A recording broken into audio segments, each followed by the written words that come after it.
making decent money but still struggling to break free, it's really important to examine some habits that might be keeping you living paycheck to paycheck and spending everything that you're making. And it's a trap that millions of people are stuck in, but you don't have to stay stuck. So let's talk about this in the video today in terms of 3 different habits that could be keeping you stuck in that paycheck to paycheck cycle and how to break free from it.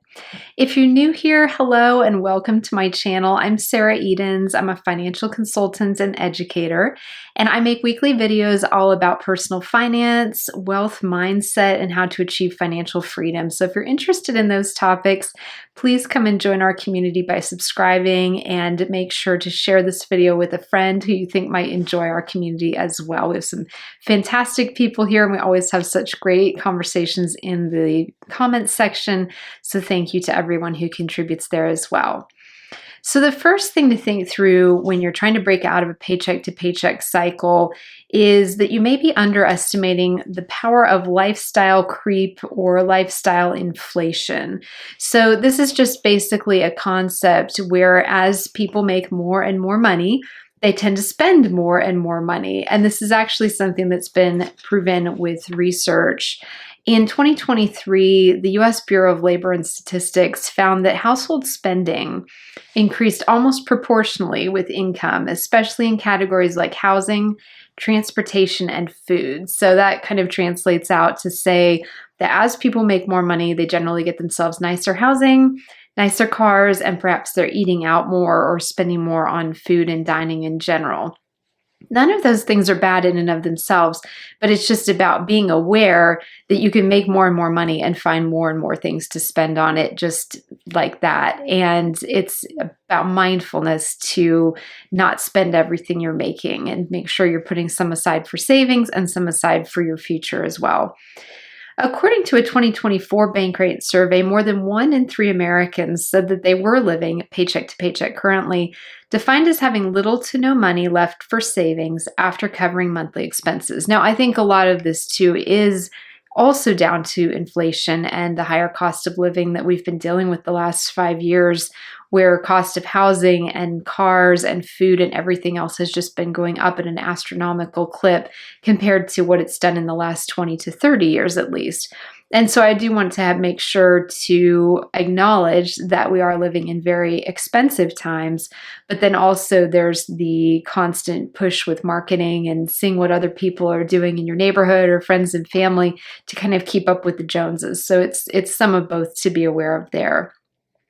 A quick fix for this particular habit of if you're stuck in lifestyle inflation is to use the 50-30-20 rule for budgeting, which I have a whole video on that, and I will link to that in the description. You can also set a cap on lifestyle upgrades until you meet certain goals. Like let's say you're trying to fund an emergency fund, or you're trying to fund out your IRA for the year, or you're trying to work on your retirement plan. You're trying to pay off student loans, you're trying to pay off a car loan, things like this. Try to figure out what you're going to kind of prioritize before you go upgrading your lifestyle. So if you get more money, maybe the goal then is debt payoff rather than buying something new for yourself. So just kind of think that through as you're getting paycheck raises at work or making more money through your business. The second thing to think about with habits is you don't have or you don't use a budget that works for you. So some people just simply don't have budgets. They don't like budgeting. It's stressful for them because money is stressful for them. So they'd just rather not know what goes on with all of that. Other people might have a budget, but they don't actively use it. So it's really, really key to just find a system of keeping your finances organized every month that works for you. And whatever works for you is the best budget. So just find something that works best for you, but it's a roadmap to your financial freedom, because that way you can make sure that you're saving enough, you're investing enough for retirement, you are keeping up on top of your bills and keeping them paid so you don't have late fees or bounced checks, things like this. You know, there's just so many reasons to stay on top of it, and why that will give you so much peace of mind rather than feeling like money's this kind of scary black box. I feel like our finances are only scary as long as we treat them like the monster under the bed, and have that kind of perception about finances. They're not scary at all, and you can get help. You can reach out, hire a financial consultant or a finance coach to help you with this. There's so many different resources as well that you can learn these skills. But just whatever you do, have some kind of budget so that you have a good feel for what's coming in and what's going out, where your money's going each and every month. A National Endowment for Financial Education study found that people who track their spending and budget regularly are significantly more likely to have emergency savings and less debt, which makes sense because that way you're making sure you're saving, you're making sure that you're keeping your bills paid, and I think for me personally, the more that I've gotten into personal finance and the more that I look out for and look after my own finances, the more I am averse to debt, because I just start to think about, especially with the higher interest rates on loans right now, I start to think really, really hard about those things that I might have to take out loans for. And often I'll just go without them rather than buy them because I'd rather wait till I can pay cash or just find another option to get the same thing done. Research from the Consumer Financial Protection Bureau also shows that even basic financial tools increase savings and reduce financial stress. And financial stress is just a leading cause of both mental health issues as well as relationship and marital issues. Stress around money and arguments around money typically are in the top 10 of things that lead couples to go and seek divorce.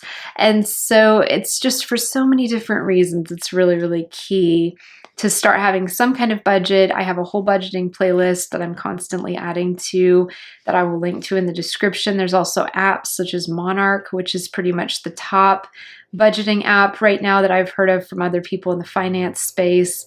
You can use Notion, you can use pen and paper. Like I said, whatever system works best for you is the best budget in your case.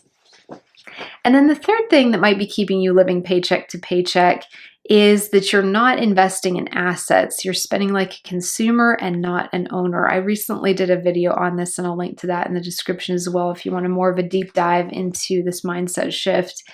But if you put too much of your income into things that lose value rather than things that are making value over time, whether that's real estate or ETFs on the stock market, or it could be just anything it could be even a high yield savings account, just anything that is going to help your money make money, as opposed to buying things that you buy them and 6 months later they're kind of worthless and they're going back to, they're going into the trash because they wore out, or they're just not something you could resell. So really making that mindset shift is key.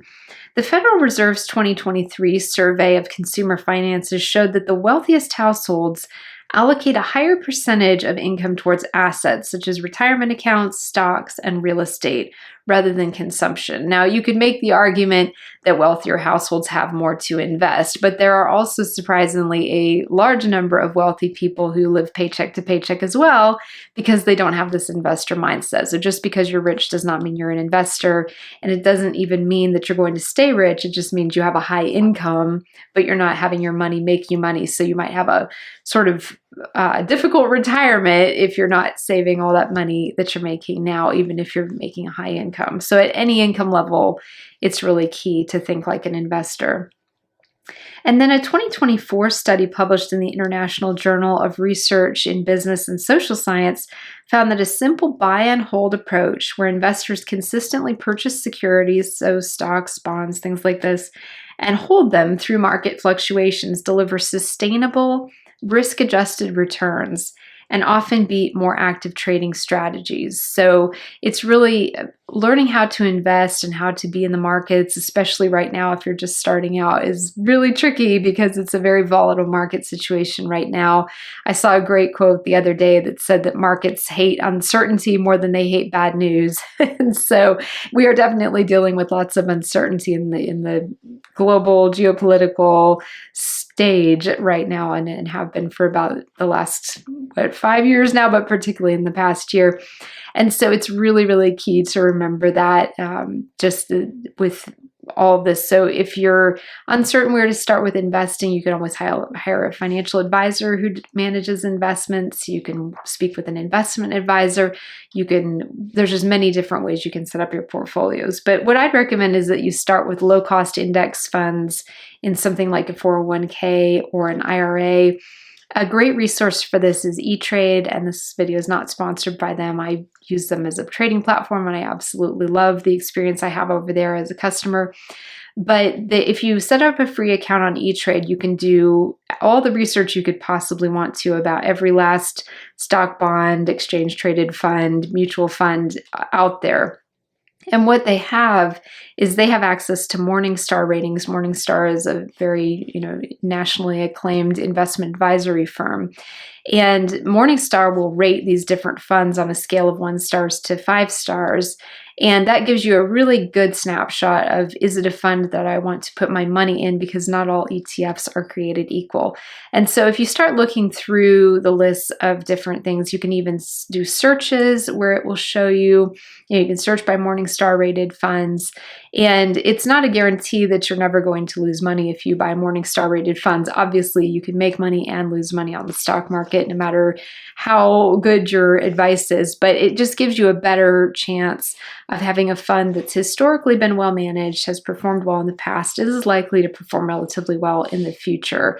And so that's a really good resource if you're just getting started, is to get started over on E-Trade. So even if you just invest $50 a month or have some automated out of your paycheck, even better, just whatever it takes to begin thinking like an investor and acting like an investor by investing some of your money, just the sooner you can start that habit, the better. So those are 3 different things that you can do to start being aware of these habits that might be keeping you living paycheck to paycheck, and how to start to break free from them with some easy fixes. If you enjoyed this video, please give it a thumbs up, share it with a friend who might enjoy it as well. Thank you so much for joining me here on this channel, and I will see you again soon in my next video.